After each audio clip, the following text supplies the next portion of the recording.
Welcome to the Life Leadership Podcast with myself, Leila Singh, all things coaching, career and personal branding. This podcast is for ambitious career professionals like you, wanting to create a life of choice and freedom, to be, do and have more through overcoming limitations, to develop new perspectives and insights, and to redefine your success, be that in work, health, relationships, and so much more.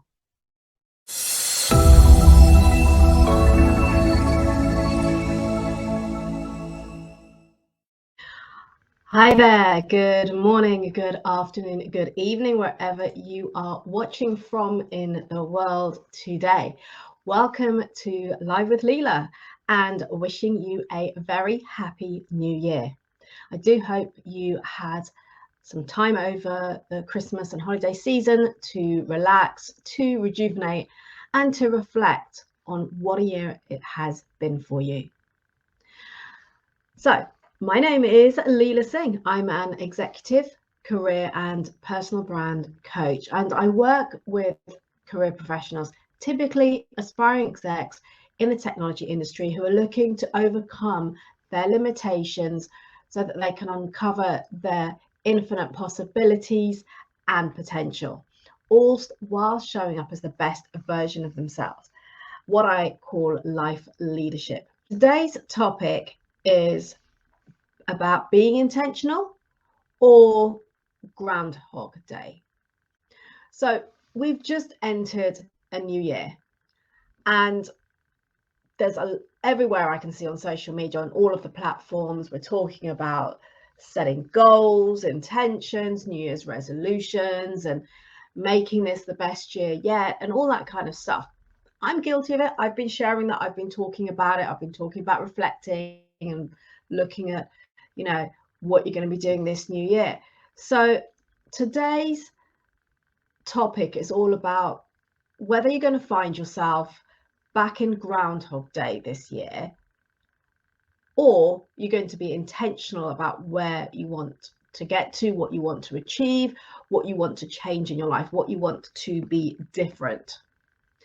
And why do I say this? Because it's very easy to have time off, time away, and kind of reflect and look at the big picture and thinking about, okay, so this is what I want to do next year. I'm going to be more consistent and go to the gym. I'm going to eat better. I'm going to sleep earlier, or I'm going to put more effort into my career or my business. I'm going to build up my network more.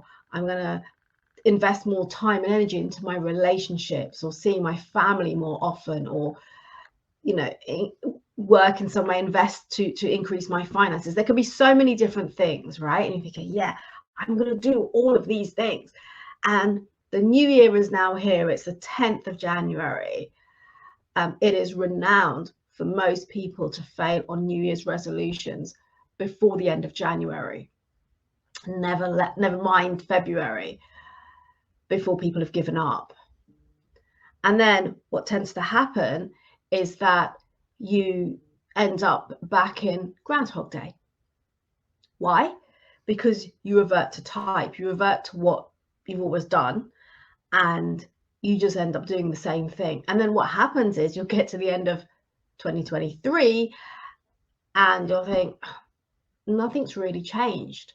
I didn't improve my fitness and my health. I didn't improve or, advance in my career. I didn't work as well as I could have done on my relationship, or on, building my finances, whatever the thing is that you wanted to change. And it's so easy to do that because, well, for so many reasons. Number one, it's very easy, and I see this all the time with clients in conversations that I have, that we want change, but we want everything else around us to change. And when it comes to us putting in that effort and that investment and time and energy to create the change from within, that becomes hard, that becomes difficult, and we're not so easily swayed to actually taking action. Does this make sense? Is this something you resonate with? Are you familiar with? Have you seen it possibly with yourself or with people close to you, that this happens over and over again? What are your thoughts? And the reason I'm sharing this topic today is because what I don't want for you is to get partway through the year or even till the end of the year and suddenly realize that all that's happened is that you've just experienced another Groundhog Day for 365 days. That's not what I want. I want for you to feel at the end that you've accomplished something, you've created the change that you want, and that you've moved forward. Because believe me, I've been there. It's very easy to have great ideas and great plans and then just slip off of that wagon and just go back to your old behaviors or your old habits, and then nothing changes. So avoiding Groundhog Day means being intentional with your day-to-day. And what I'm inviting you to do today is to slow down. Slow down and ask yourself, what do you really want? What is it that you really, really want in your life? What is it that you want to change, that you want to improve, that you want to be different or better? So, excuse me, examples include health and fitness. So why do you want to improve or change your health, your fitness levels? It's really important to understand your why. But before you even get to the why, what is it you actually want around health and fitness? Get really clear on that. What is that change that you want going to look like? How are you going to feel when you've achieved that goal? And what will you be saying to yourself? This is where goal setting or setting intentions, being intentional, goes a level deeper than SMART goals. This is about actually looking at what is it that I really want, and really almost visualizing and experiencing what that end result will be like, what it will look like, what you'll be saying to yourself, what will you feel when you've accomplished that. And then why do you want that change? Why do you want that improvement? Why do you want to achieve that goal? Really, really important to slow down and explore that. Why do I say this?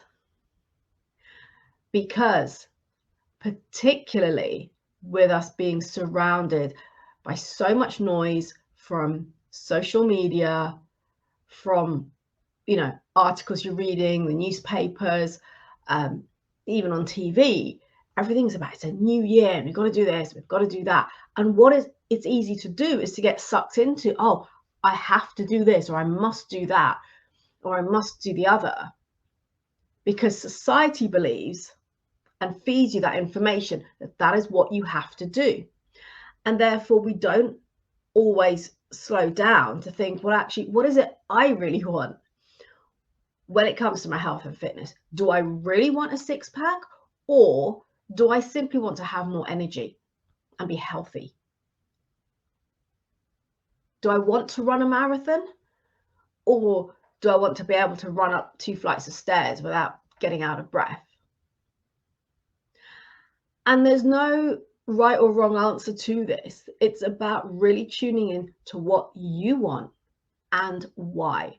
And I'm not suggesting you shouldn't push yourself. It's always good to set big goals and to challenge yourself and to push yourself that little bit further. But ask yourself, why? Why are you doing it? Is it because you feel pressurized to do so because that's what you're seeing on social media every day? Is it because of what people around you are saying you should do, or because they're doing it that you feel you should do it? What is your why? Is your why because that's what you want? And that's why I'm asking you to slow down and really connect with your intentions for what it is you want and why you want it.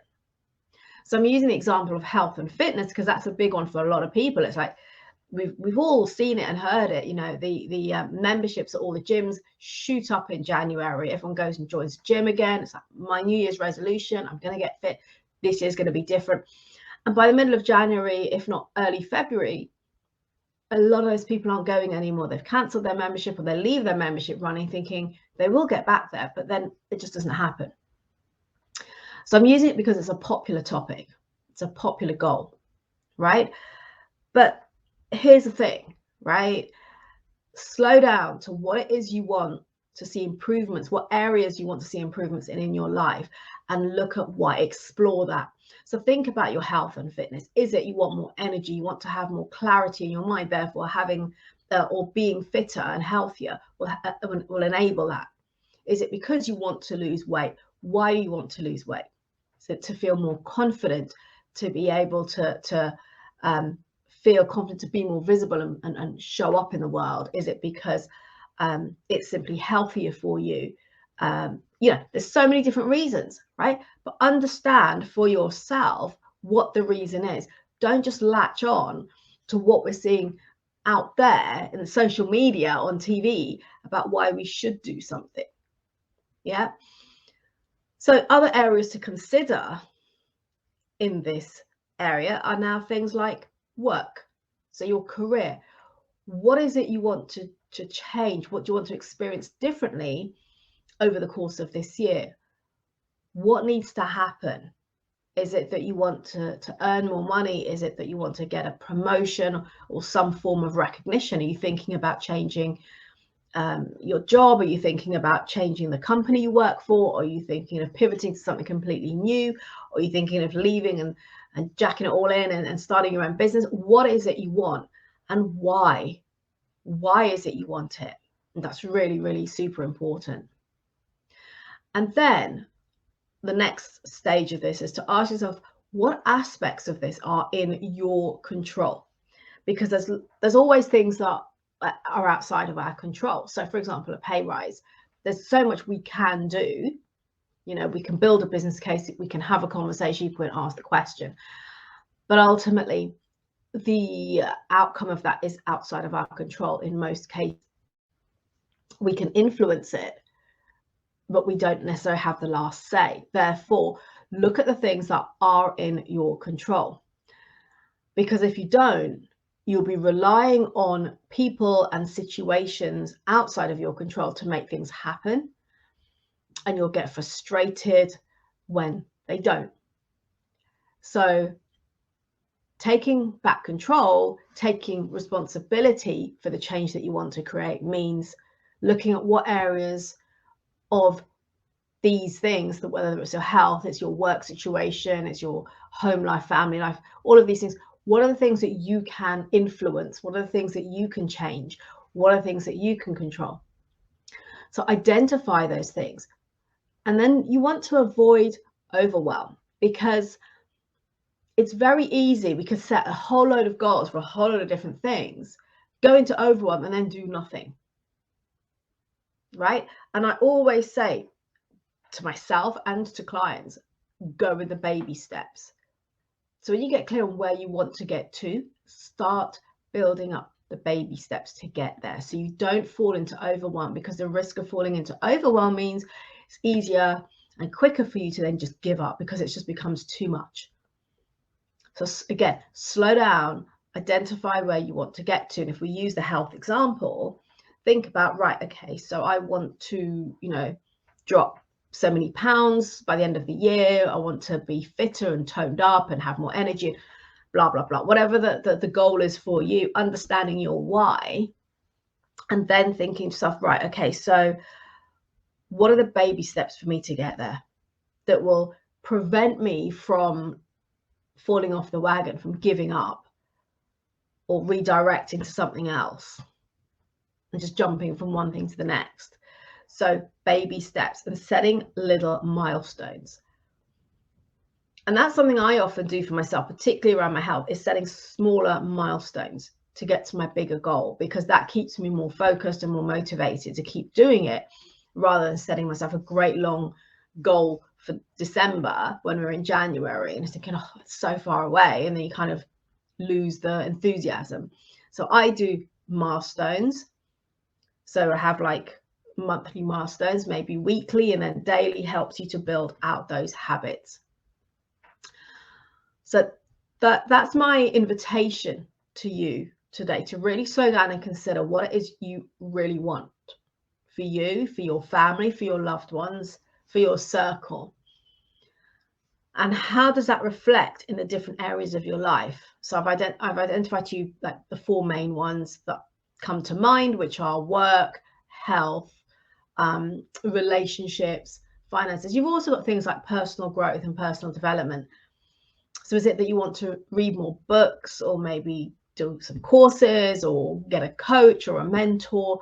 What is it you want to do to improve on your personal growth? So they're all different areas to think about and ask yourself, what do I want to see change in? What areas of my life? What is important? What are my priorities?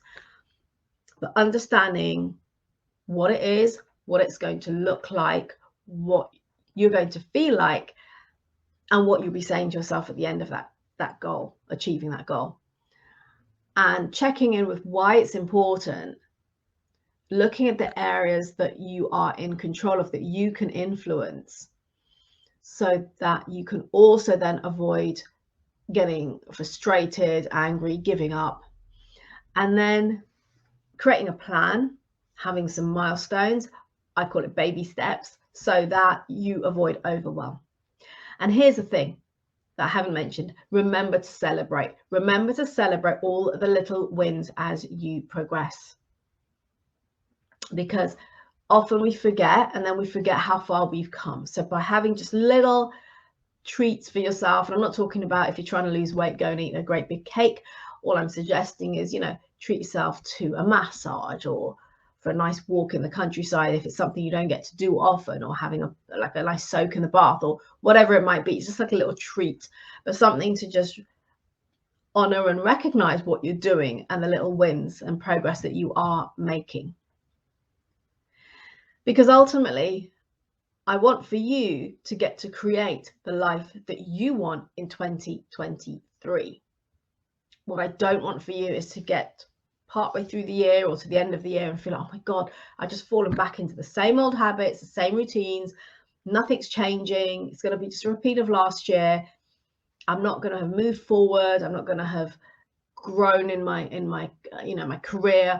I'm not going to have improved my health, increase my finances or my financial situation, or develop those relationships that I could have done, all of those things, and you'll end up with regret. And that's a huge thing for me. I really advocate for living without regrets. So putting steps in place to prevent that, to prevent having those regrets, means getting clear on what you want, why you want it, what it looks like, what it means for you, what are the feelings you're going to have when you've achieved it, and really why you want these changes. Then looking at what's in your control, how can you break it down to avoid overwhelm, and then creating those milestones and remembering to celebrate them. Because for 2023, you get to create the life that you want. You get to create the change that you're longing for, that perhaps you're feeling frustrated with. We've had big global challenges over the last 3 years or so, even more, that may have prevented you doing certain things or getting to where you want to be in certain areas of your life, or you just had other challenges that have meant these things haven't been a priority. So look at what you want to prioritize and start to build out a plan to help you to get there. So until next time, enjoy the rest of your week. Remember to elevate your performance, maximize your potential, and create new possibilities by showing up as the best version of yourself.